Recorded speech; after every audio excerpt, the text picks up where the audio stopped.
মেজে হুজুর জীবনে দাবি করিনি আমি আমির শরিয়াত, মুফতি আজম। জোরে বলবেন না? 27 বার রাসূল পাকের দিদার পেয়েছে। জোরে বলবেন না? 27 বার যে আল্লাহর ওলি মুফতি আজম আল্লাহ রাসূলের দিদার পেলেন, তিনি কোনদিন নিজের নামে আমির শরিয়াত লিখতে দেননি। আর এখনো লফজ ঠিক হয়নি, জবান ঠিক হয়নি, পরনিন্দায় স্টেজ ভর্তি, নামের আগে আমির শরিয়াত লিখছে, চুপ করে বসে রয়েছে। ভাবনাটা কি, চিন্তাটা কি? চুপ করে বসে রয়েছে। তার মানেটা কি? হোলি ভালো হয়। কথা বুঝতে পারছেন না? একজন আলেম হাক্কানি আলেম যদি হয়, সেই মানুষটার উচিত কি? তুমি আমার নামে এসব বলছো কেন? বলবে না? বলবে না? চুপ করে বসে রয়েছে। তার মানে কি? বল বল। আমি ওইটাই তো চাই। ওই সমস্ত আলেমের দিনকে তোমরা অনুসরণ করবে, ওই আলেমের কাছে যাবে যে আলেমটার ভিতরে আতিউল্লাহ ওয়া আতিউর রাসূল পাওয়া যায়, অর্থাৎ আমি আল্লাহর হুকুমের আমল পাওয়া যায়, আমি আল্লাহর হুকুমের তামিল পাওয়া যায়, আমার হাবিবের ইত্তেবা সুন্নাতে নববী জীবন গঠন করেছে, ওই আলেমের কাছে তোরা যাবি। আমার ইমান আননেওয়ালারা, আমি আল্লাহ বলছি, আমি আল্লাহকে আমার হাবিবকে তোরা পেয়ে যাবি। জোরে বলবেন না? আলেম কিন্তু সবাই। এই কথা বলছেন না কেন? আলেম সমাজে প্রচুর বেরিয়েছে। কোরআন হাদিসের ইজমা কিয়াসের জ্ঞান যথেষ্ট পরিমাণে তাদের ভিতরে আছে না নাই? কিন্তু সবার ভিতরে কিন্তু আল্লাহর ভয় আর রাসূলের মহব্বত নাই। এইটা বেঁচে চলতে বলছে আল্লাহ। একবার জোরে বলবেন না? একবার জোরে বলবেন না? মুফতি আযম মিসলা হুজুর পীর কিবলা রাহমাতুল্লাহ আলাইহি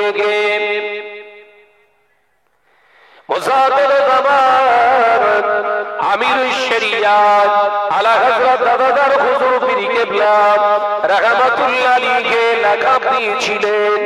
আমার মেজো বেটা হলো মুফতি আযম। জোরে বলবেন না? মেজো হুজুর জীবনে দাবি করিনি আমি আমিরুশ শরিয়াত, মুফতি আযম। জোরে বলবেন না? 27 বার রাসূল পাকের দিদার পেয়েছে।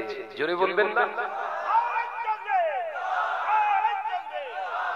27 বার যে আল্লাহর ওলি মুফতি আযম আল্লাহ রাসূলের দিদার পেলেন, তিনি কোনদিন নিজের নামে আমির শরিয়াত লিখতে দেননি। বোঝা যাচ্ছে? আর এখনো লফজ ঠিক হয়নি, জবান ঠিক হয়নি, পরনিন্দায় স্টেজ ভর্তি, নামের আগে আমির শরিয়াত লিখছে, চুপ করে বসে রয়েছে। ভাবনাটা কি, চিন্তাটা কি? এই আলোচনা বোঝে না, মাথায় ঢুকছে, চুপ করে বসে রয়েছে। তার মানেটা কি? হোলি ভালো হয়। কথা বুঝতে পারছেন না?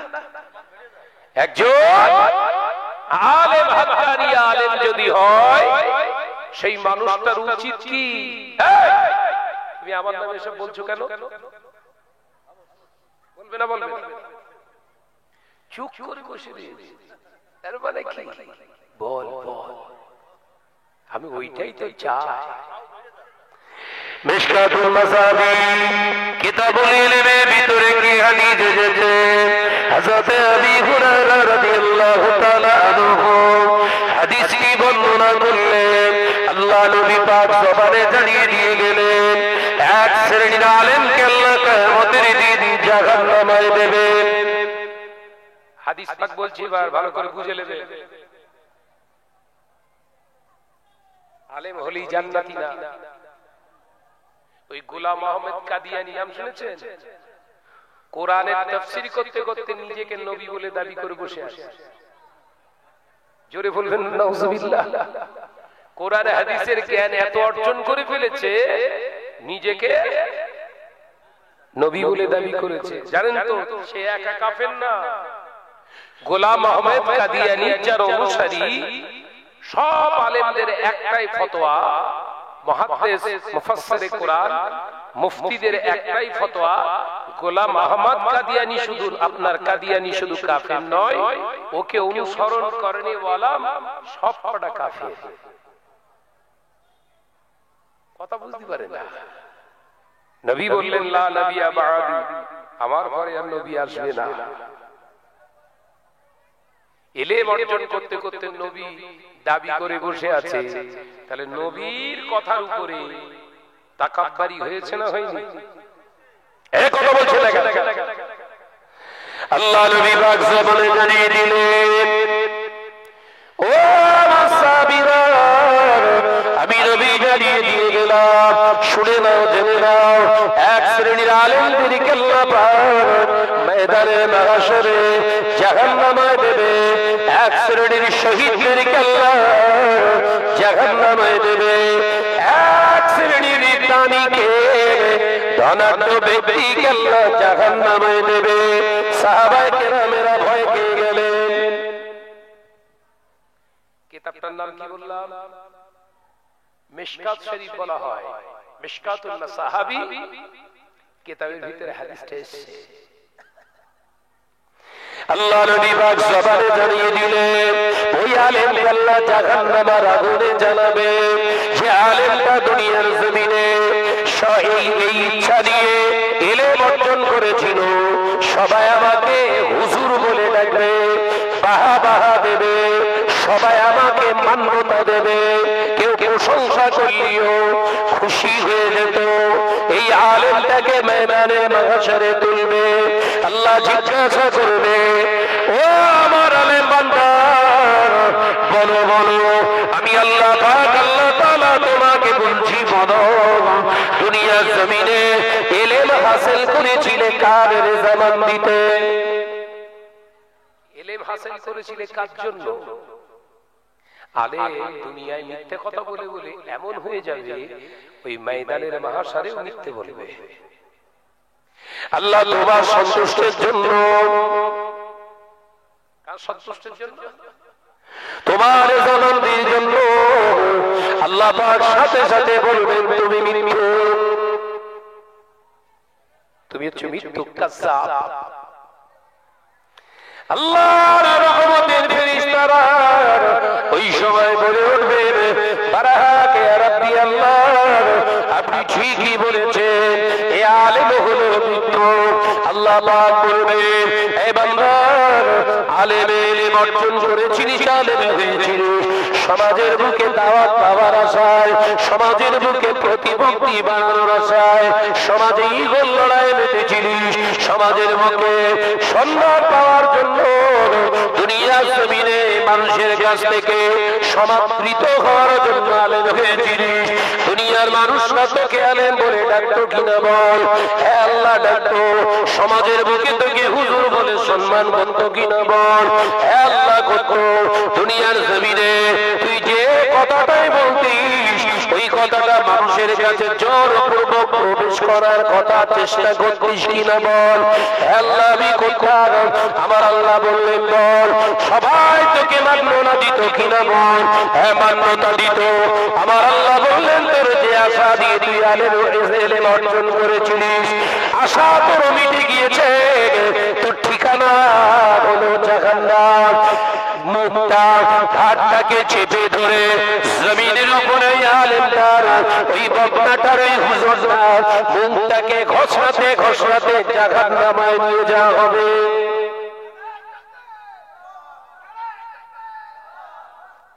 বাবা এখানে নারাই তো দিস নি, জোরে বলো নাউজুবিল্লাহ। বাবা বিশ্বনবীর কথা বলছি আমি, শাহনাজের না বলো। তাহলে একদল আলেম কিন্তু জাহান্নামে যাবে। ওই জন্য আল্লাহ কোরআনে মেনশন করে কি বললেন? আতিউল্লাহ ওয়া আতিউর রাসূল ওয়া উলিল আমরি মিনকুম। যে কোনো আলেমের অনুসরণ নয়, ওই আলেমকে অনুসরণ করো যার ভিতরে আমি আল্লাহর রেজামান্দি, আমার হুকুমের তাবেদারি পাওয়া যায়। জোরে বলবেন না? জোরে বলতে পারেন না?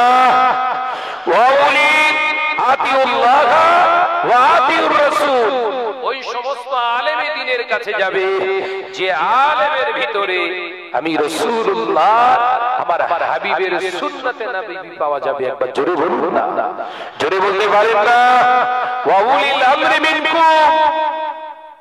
ওই আলেমের অনুসরণ তোমরা করো। একবার জোরে বলবেন না?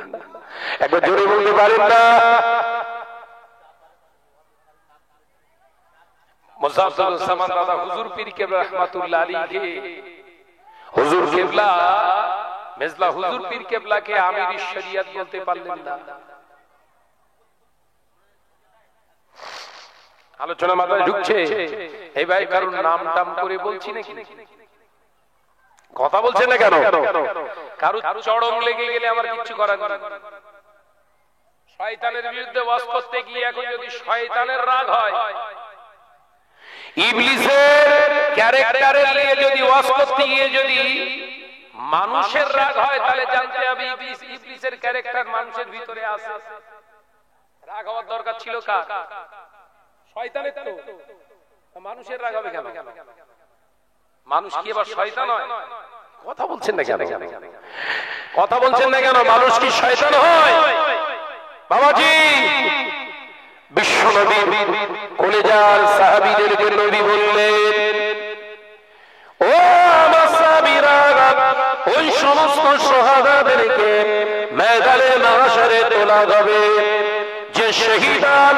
যে শহীদানগুলো উঠবে ময়দানে মাহশরে, সব শহীদান কিন্তু বিনা হিসাবে জান্নাতে যাবে না। কিছু শহীদান আছে দুনিয়ার জমিনে, যারা নিজেদেরকে সবাই শহীদ বলে ডাকবে, শহীদ বলে ডাকবে, সবাই আমাকে বীর বলে ডাকবে, চিন্তা নিয়ে কাজ করত। এই রাস্তায় যারা জীবন দিয়েছে, এই শহীদগুলোকে আল্লাহ জাহান্নামে ঢোকাবে। তার ভিতরে দেখা যাচ্ছে দলের লোক আছে। দেখেননি সমাজের বুকে? দেখেননি সমাজের বুকে ওই রাস্তা দিয়ে যেতে যেতে বড় ফলক লেখা থাকে, অমুক ভাই শহীদ আছে না? আছে, আপনাদের এই ভাঙড় এলাকায়ও আছে। দেখবেন শহীদ কি করে মরেছে, ও সে হিসেব করলে আর সে হিসেব মেলে না। কথা বলছেন না কেন? শহীদ যারা আল্লাহর রাস্তায় ইন্তেকাল করেছে, শহীদ হয়ে গিয়েছে, আল্লাহ তাদের সম্পর্কে জানাবেন, ওয়ালা তাকুনু লিমান ইয়ুকতালু ফি সাবিলিল্লাহি আমওয়াত বাল আহইয়াউ ওয়ালাকিন লা তাশউরুন। জোরে বলুন সুবহানাল্লাহ। তাহলে সব শহীদ কিন্তু আল্লাহর দরবারে কবুল নয়। আল্লাহ এখানে আবার মেনশন করে দিলেন, ওয়ালা তাকুলু লিমান ইয়ুকতালু ফি সাবিলিল্লাহি আমওয়াত। ওরা মারা গেছে কথা বলো না। কারা? লিমান ইয়ুকতালু ফি সাবিলিল্লাহি আমওয়াত, যারা আমি আল্লাহর রাস্তায় জীবন দান করেছে, ওরা মরে না। একবার জোরে বলুন। তাহলে জান দিতে গেলে কার জন্য দিতে হবে? জোরে বলেন। আল্লাহর জন্য জান দেন, কোরআনের জন্য জান দেন, সত্যের জন্য জান দেন, হকের জন্য জান দেন, নবীর জন্য জান দেন। এই জান দেওয়ার জন্য আপনি শহীদের দরজা পাবেন। এই শহীদগুলো নাজাত পেয়ে যাবে।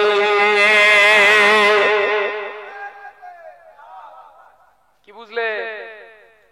তৃতীয় নম্বরে নবী বললেন, ওই সমস্ত দানী ব্যক্তিগুলো জাহান্নামে যাবে যারা দান কত নিয়ে নিয়ে সবাই আমাকে বাহবা দেবে, সবাই আমাকে দানী ব্যক্তি হিসাবে চিনবে। এরকম কিছু মানুষ আছে না, দান করে 4 টাকা, ফটো তুলে 10টা। কথা বলে না কেন? দান যদি করতেই হয়, দান যদি করতেই হয় শরিয়াতের সিস্টেম অনুযায়ী দান করতে হবে, নিজের মতো করবে। দান করলেই দান নয়, এই শাসনের মুসলমানেরা, দান করলেই দান নয়, যেটা দান করবেন ওটা লক্ষ্য করুন, ওটা হালাল না হারাম। এই এত এত চিল্লাচিল্লি হচ্ছে কেন? ওদিকে কথার আওয়াজ বন্ধ করতে বলে। এই ওখানে হয়তো মাদ্রাসার অফিসে অত চিল্লাচিল্লি হচ্ছে কিসের জন্য?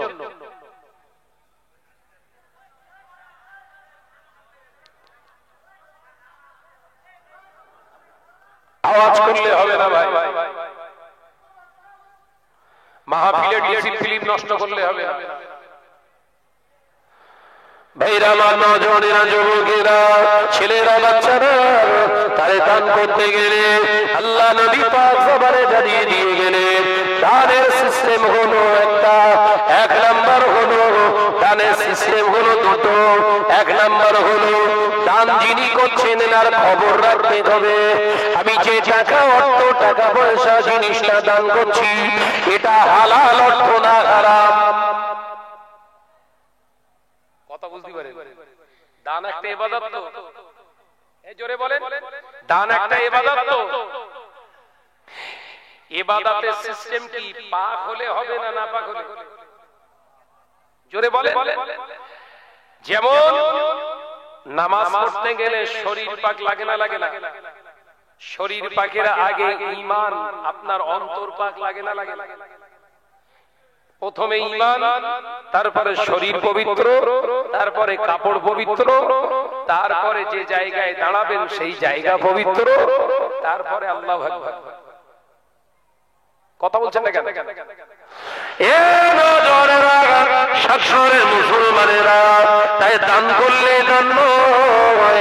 আপনি যদি মেরে নেওয়া, কেড়ে নেওয়া, গরিবের হক মারা টাকা যদি আপনি দান করেন, ও দানটা আপনার কাছে দান হলো না, ওটা দেওয়া হলো।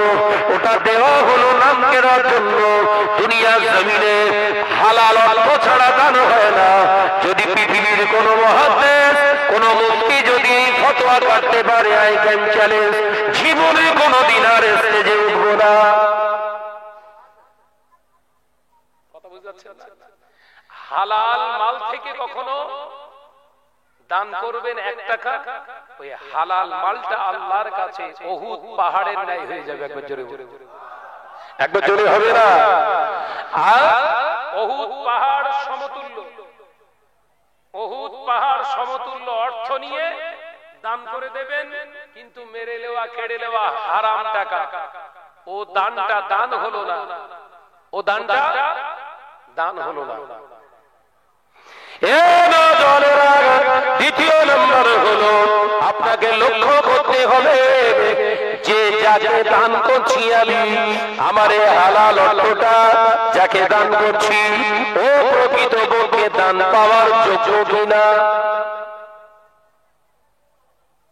কথা বুঝতে পারছেন না নাকি? দান আপনি যাকে করবেন আপনাকে খেয়াল করতে হবে যাকে আমি দান দিচ্ছি এ দান নেওয়ার যোগ্য কি। দান সবাই নিতে পারবে? এখন তো গড়ে হুড়োচ্ছে সব, এই কথা বলছে না কেন? শাক শহর গ্রামে যদি 10 জনা যাকাতের টাকা দেয়, যাকাত ওটা হচ্ছে হকের টাকা, দান না বলো? যাকাতের টাকা কিসের টাকা? ওটা তো হক, পাওনাদার। কে পায়? গরিব, এতিম, মিসকিন, বেওয়া, বিধবা, নিঃস্ব, এদের হক আপনার কাছে আল্লাহ ঢুকিয়ে রেখে দিয়েছে পরীক্ষা করার জন্য প্রকৃত আপনি আমানতদার কিনা। কি হচ্ছে কি ওখানে? কথা বলছি কেন তো? কারা বলেন? মজলিস চলছে, তারপরে ওখানে চিল্লে চিল্লে কথা বলছে কারা?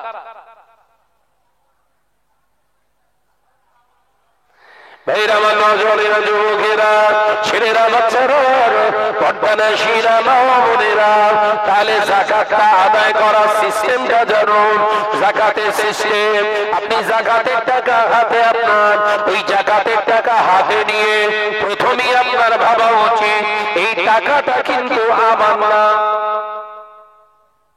যাকাতের টাকা যদি আপনার মাল থেকে যাকাত বেরোয়, প্রথমেই যাকাতের টাকা হাতে নিয়ে কি ভাববেন? জোরে বলেন, এটা আমার নয়, এই টাকাটা কার?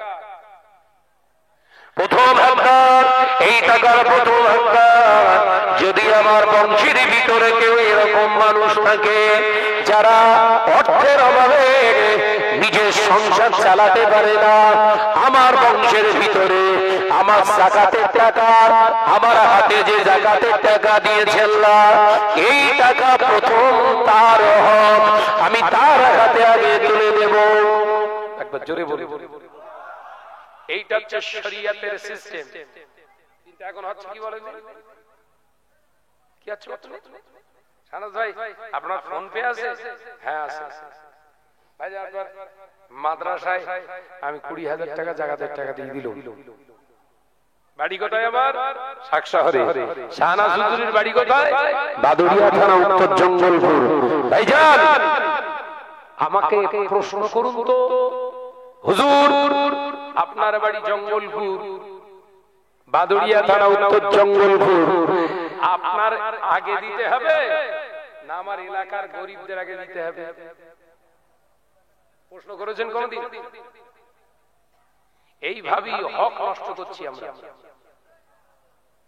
যদি মাদ্রাসায় দান করতে হয় শাকশহরের টাকা, যদি শাকশহর গ্রামে এরকম ইয়েতিম, এরকম গরিবি ফ্যামিলি না থাকে, তাহলে আমাকে চিন্তা রাখতে হবে শাকশহর গ্রামে একটা প্রতিষ্ঠান আছে, এই শাকশহর গ্রামের প্রতিষ্ঠানে দিয়ে যদি থাকে তাহলে ঘুমড়িতে যাবার সম্ভাবনা আছে। কথা বুঝতে পারছেন না? আর আমাদের সমাজে হয়েছে কি, নিজের বাপরে বাপ বলছে না, শ্বশুরে কয় আব্বা যান, এই দশা হয়েছে নাকি? তার মানে যাকাতের টাকা পাওনাদার ছিল গ্রামের লোকের, গ্রামের লোকের না দিয়ে ওই নলমুড়ি গ্রামের লোকের দিয়ে বসে বিরাট দানি। তাহলে হক মারার দায়ে কিয়ামতের দিন আপনাকে আসামির কাঠগড়ায় দাঁড়াতে হবে। আমার আলোচনা বুঝছেন? বুঝতে পারছেন তো নাকি? যদি দান করার ক্ষেত্রে হয়, দান নিজের ব্যক্তিগত অর্থ, আমার রোজগার করা হালাল 500 টাকা আছে, সেই 500 টাকা থেকে আমি 100 টাকা দান করব, যেখানে খুশি নয়। তাতেও শরীয়ত হস্তক্ষেপ করেছে, কি পারমিশন নিতে হবে শরীয়তে। শরীয়তকে জিজ্ঞাসা করুন কোন জায়গায় দান করব। শরীয়ত বলছে তোর অর্থটা হালাল তো? আমি বললাম হ্যাঁ। শরীয়ত বলছে এবার তুই যারে দিবি ও প্রকৃত 100 টাকার পাওনা প্রকৃত পক্ষে হকদার কিনা দেখ, তার মানে দান পাওয়ার যোগ্য কিনা দেখতে হবে। কিন্তু সমাজে হচ্ছে কি,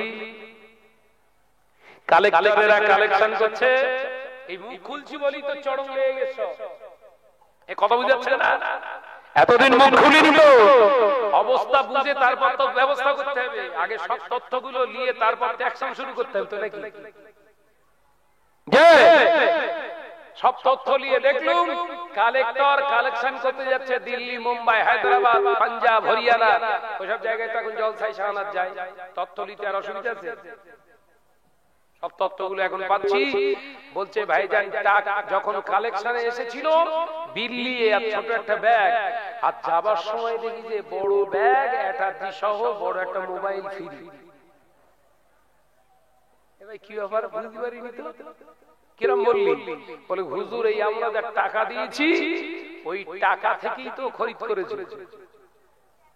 তার মানে খবর নিলাম কিছু মাদ্রাসায় যে যারা কালেক্টর কালেকশন করে এদের সিস্টেম কি?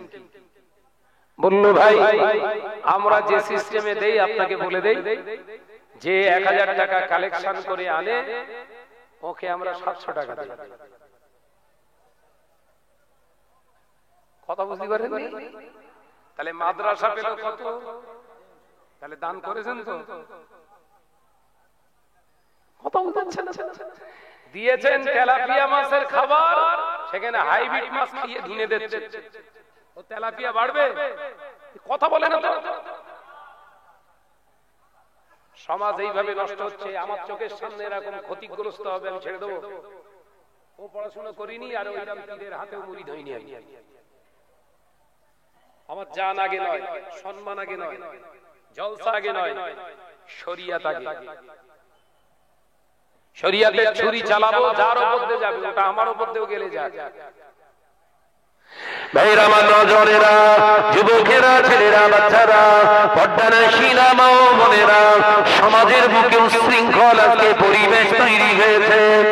এ নজরেরা, যুবকেরা, তাই সব আলেম, সবাই আলেম, আব্বাজান মেজলা হুজুর পীর কিবলা রাহমাতুল্লাহ আলাইহি হুজুর ওই জন্য মাঝে মাঝে বলতেন, বাবা বাবারা, ঘোড়া আর গাধা কিন্তু দেখতে একরকম, দুজনাই কিন্তু বহন কার্য করে, দুজনায় বহর কাজ করে, দুজনায় সাওয়ারি সাওয়ারি প্রত্যেকেই বহন করে। শুনে রেখে দাও বাবারা, ঘোড়া আর গাধা কিন্তু ওরা জন্তুর এক নয়, দুটোই কিন্তু জন্তুর। জ্ঞানের দিক থেকে, অভিজ্ঞতার দিক থেকে কিন্তু আসমান জমিন ফারাক আছে। ঘোড়ার পিঠে উঠবেন, আপনাকে গন্তব্যস্থলে পৌঁছে দেবে। ওর পিঠের উপরে যদি আপনি ঘুমিয়েও পড়েন, আপনাকে কিছু দূর সেই গন্তব্যস্থলে নিয়ে ছেড়ে দেবে।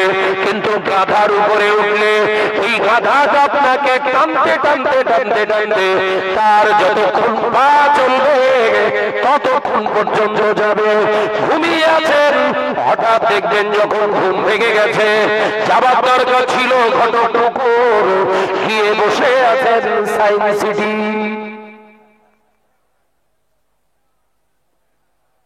আরে ভাই, নদসদর কথা নাকি? বাংলা আসামের মুফতি আজমের কথা বলছি, একবার সুবহানাল্লাহ বলে। যাকাত খানের কথা বলছি, 27 বার যে রাসূলুল্লাহকে দিদার দিয়েছেন যিনি, তানার কথা বলছি, একবার জোরে বলে। কি বলছে? গাধাও মাল বহন করে, মানুষ বয়, আর ঘোড়াও মাল বহন করে আর মানুষ বয়। একজনের পিঠে ঘুমিয়ে গেলে নিরাপদ গন্তব্যস্থলে পৌঁছানো যায়, আর একজনের পিঠে উঠে ঘুমিয়ে গেলে নিরাপদ নয়, বিপদ বাড়ার আশঙ্কা। টানতে টানতে আপনাকে সেই অন্য জায়গায় হাজির করে, তার মানে ও হাঁটতে পারছে না, তখন এবার হি করে আওয়াজ করছে, তার মানে উঠে পড়া পেতিস নি। চোখ খুলে দেখেন সেই ঘটকপুকুরের জায়গায় সায়েন্স সিটি এসে হাজির। আলেম সবাই, আব্বাজান মেজলা হুজুর পীর কিবলা বলতেন, বাবা আলেম সবাই শুনে রেখে দাও, কোন আলেম তোমাকে বিভ্রান্ত করে, কোন আলেম তোমাকে শরিয়াত থেকে চ্যুত করে, বুদ্ধি দিয়ে দিয়ে নিজের জ্ঞানের দ্বারা চালনা করতে করতে তোমাকে জাহান্নামী মুখী করে দেবে। আর কিছু আলেম আছে যারা আল্লাহকে ভয় করে চলে, যারা রাসূলুল্লাহকে মহব্বত করে চলে, ওইটা হলো ঘোড়া। ওর পিঠে ওর দামান ধরে আপনি যান, ওর দামান ধরে যেতে যেতে যেতে যেতে যেইখানটায় দেখবেন থেমে গিয়েছে, সামনে বেশি দূর নয়, চোখ দুটা খুলে দেখুন, রাসূলুল্লাহকে পেয়ে যাবে। হুজুর কিবলা বোঝাতে, আর সত্যি তাই, জীবনীর ভিতরিতে তাই দেখছি। বৈশাখ আল্লামা হুজুর বিরাট বড় আলেম, কোরআন হাদিসের অগাধ পাণ্ডিত্য, রাসূলুল্লাহকে পাচ্ছে না। কাকে পাচ্ছে না? নবী দিদার পেলেন না। 25,000 শরীয়তের কিতাব জানার মুখস্থ এবং রাসূল পাকের 18,000 হাদিস জানার মুখস্থ। একবার জোরে বলে। তিনি রাসূলুল্লাহ দিদার পেলেন না, অত ইলম অর্জন করেও পীর হতে পারছেন না, আল্লাহর ওলি হতে পারছেন না। হুজুর তার আগে দুজনের হাতে বায়াত গ্রহণ করেছেন, রাসূলুল্লাহ দিদার পাচ্ছেন না। মুজাদ্দিদুল জামানের সামনে গেলেন, দাদা হুজুর একবার তাকালেন, আল্লামা হুজুরের দিকে তাকিয়ে মুচকে হেসে বললেন, বাবা রুহুল আমিন, ফুরফুরার টাকি থেকে এসেছো? বাবা রুহুল আমিন, পীর ধরতে এসেছো না পীর পরীক্ষা করতে? যদি পীর ধরতে চাও আগে ভেতরের চক্ষুটা পরিষ্কার করো, ছানি পড়ে আছে, এলেম তো আল্লাহ দিয়েছে, ভেতরের চক্ষু এখনো অন্ধকারে আচ্ছন্ন। চলে যাও ঘরে, পিঠ ধরবে 40 দিন পরে, প্রতিদিন নামাজের পরে 100 বার করে আপনার ইস্তেগফার 40 দিন করতে থাকো। 40 দিন পরে আমি আবু বকরের দরবারে এসো, আসল পীরকে তোমার চোখ দিয়ে দেখতে পাবে। একবার জোরে হবে না? যে মুজাদ্দিদুল জামান অন্যতম খলিফা আল্লামা রুহুল আমিন রাহমাতুল্লাহ আলাইহি অবাক হয়ে গেলেন। বহু আলেম পীরের দরবারে গিয়েছি, নাম জিজ্ঞাসা করে, ঠিকানা জিজ্ঞাসা করে, আর ইনি আমার জিজ্ঞাসা করলেন না, শুধু সূরাতটা দেখে বায়োডাটা বলে দিলেন। তার মানে ইনি শুধু আলেম নয়, আলেমে হাক্কানি রাব্বানি। একবার জোরে জোরে এই আমাদের ঘরের ছেলেদের মতো বিড়ি সিগারেট টেরেঙ্গা নিয়ে ফুরফুরে যাও মানুষের কথা বলছি না, বলো আলেমের কথা বলছি। মাথার ভিতর ঢোকা কোন আলেম? আমাদের মতো 2-1 লাইন পড়া না, মোবাইলে হাদিস শরীফ দেখে দেখে ওয়াজ করা আলেম না। কথা বুঝতে পারছেন না? মোবাইলে হাদিসের ইবারাত দেখে দেখে ওয়াজ করা আলেম নয়, যারা সিনাতে 18,000 রাসূলের পাকের পাক জবানের হাদিস মুখস্থ আছে, 25,000 কিতাব জানা সিনাতে আল্লাহ পাক অটোমেটিক ভাবে মুখস্থ করে রেখে দিয়েছে। একবার জোরে জোরে সেই আলেমটা গিয়ে চিনতে পারে। কথা বুঝতে পারছেন না?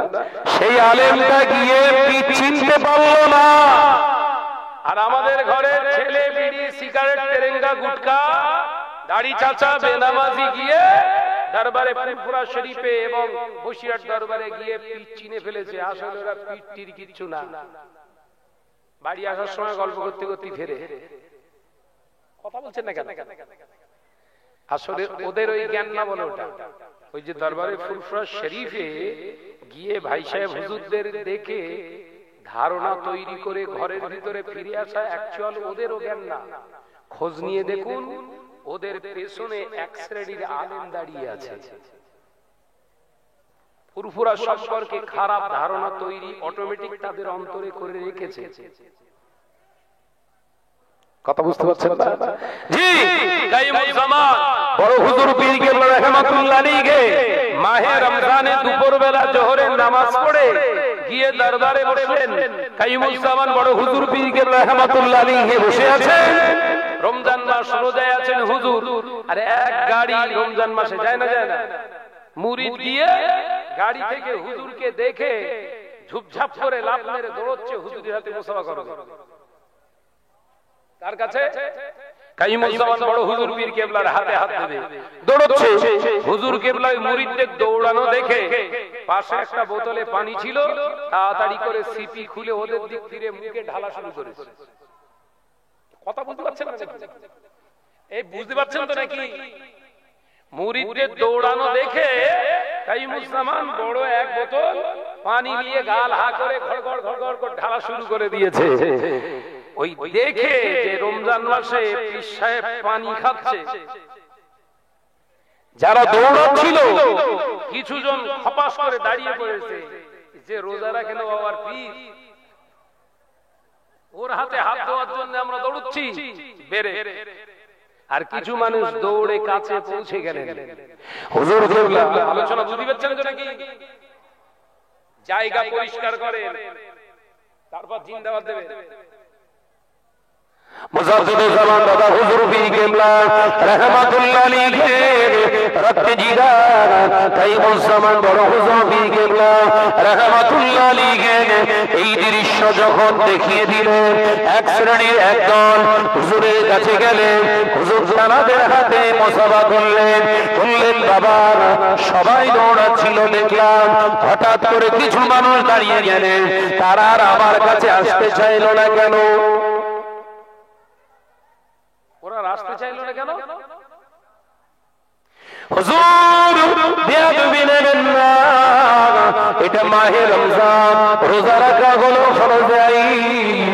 হুজুর রোজা রাখা তো আল্লাহর হুকুম, রমজান মাসে আপনি গালে পানি ঢেলেছেন।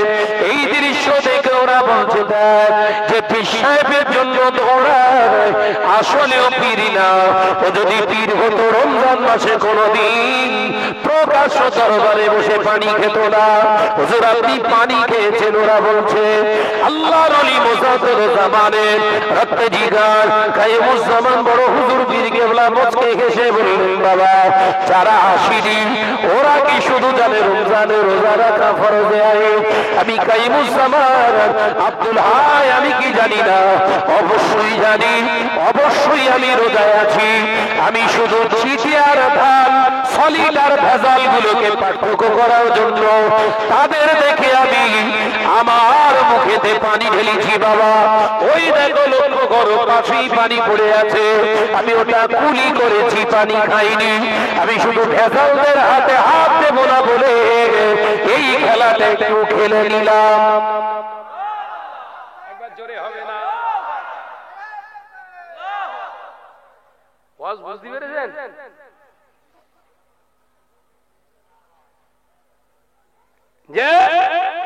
যা যা ফুরফুরে যাই সালে সমাজে যা, এই দেখবি এই দেখবি এই দেখবি হুজুরের হাতে টাকা দিয়ে মুসাফা করলে হুজুর তোর দিক ফিরে হাসে, টাকা না দিলে হুজুর তোর দিক খেয়াল করে না। এটা সাধারণ মানুষের বুদ্ধি। এটা ওর পেছনে দাঁড়িয়ে আছে কে? আলেম নামীয় ইবলিস। এই কথা বলছেন না কেন? আলেম নামীয় ইবলিস যে 14টা বছর ফুরফুরাই কাটালুম, আমি কিছু দেখতে পেলুম না। আর এরা 3 ঘন্টার জন্য ফুরফুরায় যায়, সব দেখে তাই ঘরে চলে। কথা বুঝতে পারছেন? ছোট থেকে যারাদের কোলে পিঠে আমি মানুষ হয়েছি তারাদের ফল পাচ্ছি রে। আর এরা 3 ঘন্টার জন্য গিয়ে সব দেখে চলে এলো। কারণ এরা বিড়ি সিগারেট তেরেঙ্গা খেয়ে এত এলেম অর্জন করেছে, এদের দাঁত সব হলুদ হয়ে গেছে। এক চান্সে দেখলে ভালো মন্দ বুঝতে পারে। কারণ এদের যারা অনুসরণ, এরা যাদের অনুসরণ করে ওরা হা করলে আর দাঁত দেখা যায় না, সব কালো। কথা বলছেন না কেন? যে কালো চোখ দিয়ে কোনোদিন ভালো দেখা যায়? কথা বলে না তো। কালো চোখ দিয়ে ভালো দেখা যায়? বিশ্বনবী কাবা বাইতুল্লাহ শরীফের পাশে বসে বসে কোরআন তেলাওয়াত করে। আল্লাহ নবী সাহাবী সিদ্দিক আকবর হযরত আবু বকর হেঁটে যায়, আবু জাহেল হেঁটে হেঁটে যায়। আল্লাহ নবীকে দেখে আবু জাহেলকে কটূক্তি করা শুরু করলেন। হে আবু বকর, তোর নবীর চেহারা থেকে কদাকার কুচি আভাস পাওয়া যায়। আল্লাহ নবী সাহাবী যারা নবী রাহমাতাল লিল আলামিনের বিরুদ্ধে এই কথা শোনার সাথে সাথে হযরত আবু বকর সিদ্দিক বললেন, না না না, ওরে আবু জাহেল ভালো করে দেখ, আমার নবী নূরের নবী, চেহারা মুবারক থেকে নূর জাহির হয়ে যায়। আবু জাহেলের কথাটাও শুনলেন আর আবু বকরের কথাটাও নবী শুনলেন। দুজনার কথা শুনে আল্লাহ নবী বললেন, ও বাবা আবু বকর, তুমিও ঠিক, আমার আবু জাহেল চাচা হলো ঠিক। মানুষ কজন কথা বলে না? ব্যক্তিটা তো এক। দুটো ব্যক্তি, একজন ব্যক্তিকে দেখলেন, ধারণা দিলেন দুটো। আলোচনা বুঝতে পারছেন না? ধারণা দিলেন দুটো। আল্লাহর নবী দোজারে মানুষের হাবিবুল্লাহ নবী জনাবে মুহাম্মদ রাসূলুল্লাহ সাল্লাল্লাহু আলাইহি ওয়াসাল্লাম কলেজার জলিল কদর সাহাবী সিদ্দিক আকবরকে লক্ষ্য করে যখন নবী বললেন, ও বাবা আবু বকর, তুমিও ঠিক বলেছ, চাচা আবু জাহেলও ঠিক বলেছে। হযরত আবু বকর বললেন, ইয়া রাসূলুল্লাহ, হাবিবাল্লাহ, এটা কেমনি করে হয়?